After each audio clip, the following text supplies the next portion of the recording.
Hello again friends, and welcome back to our Northeast Estonian shenanigans. In the previous episode you got to witness us exploring some picturesque coastline with jungle-like woods, rugged limestone cliffs rising over them, and also the highest Estonian waterfall.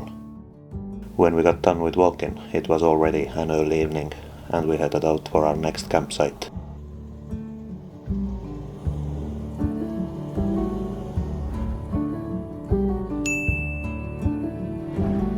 At first, the place looked quite occupied, but luckily most of the people were locals, just out there for a swim, so we managed to get ourselves a nice spot for spending the night.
After a good night's sleep, we were greeted by a surprise visitor.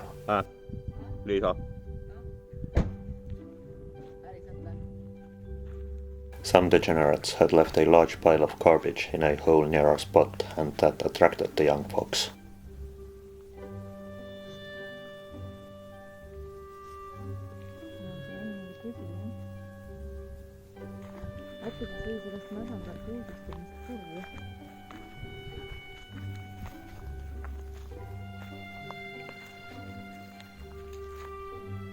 Good.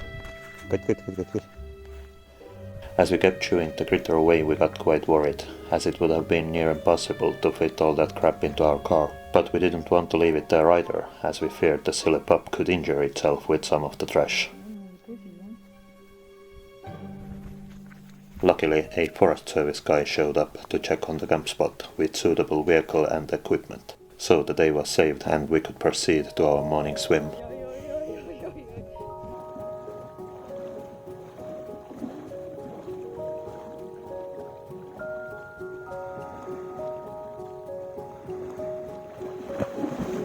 Messing with the fox and playing in the lake had got our bellies rumbling, so it was high time to get some fire roaring and make a strong breakfast before hitting the road.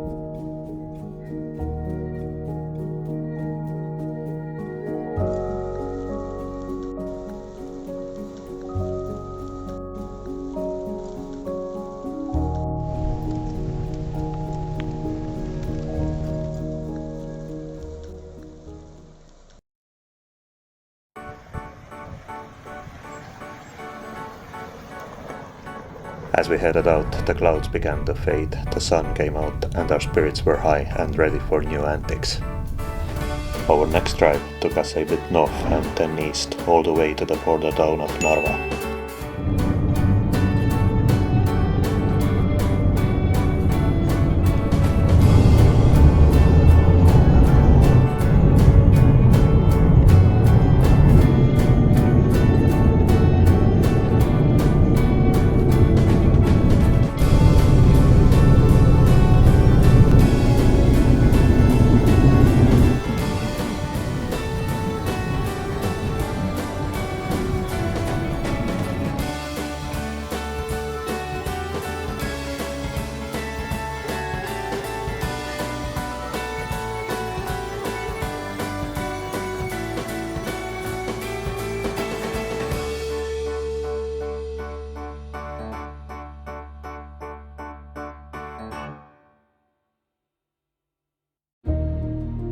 Yearning for some cultural experience, we decided to visit the Narva castle, a more than 700-year-old fortress standing at the bank of Narva River. In World War II, the historic old town of Narva was turned to ruins by Soviet armed forces aerial bombardment and artillery shelling that destroyed most of buildings. Among others, also the castle suffered heavy damage.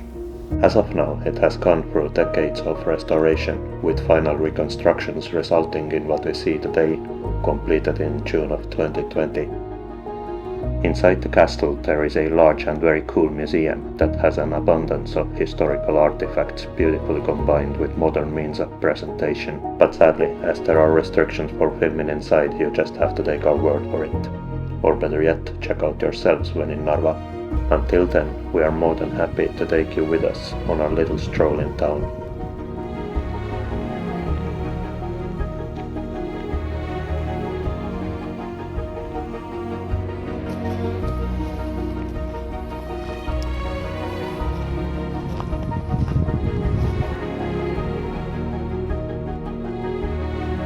After strolling around near the fortress, we headed on to see the town hall of Narva, built in second half of 17th century. The building was also damaged in bombardment, but luckily to rebuildable extent.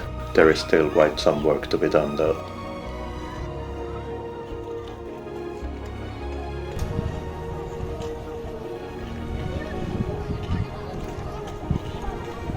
Couple of steps away from the town hall square, we found ourselves in a lovely park that at some spots was so lush we could almost forget we were in town.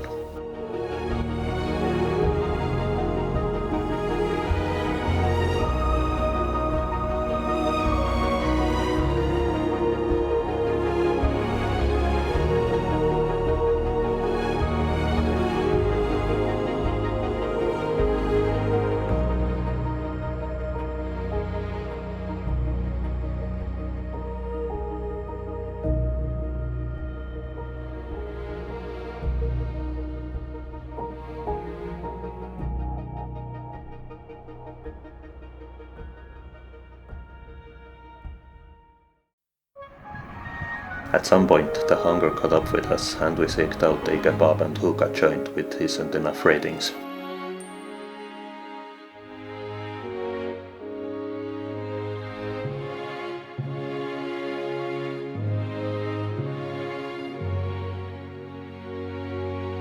The Turkish milieu they were going for was quite kitschy but nice. The prices were good and the food was plentiful and tasty.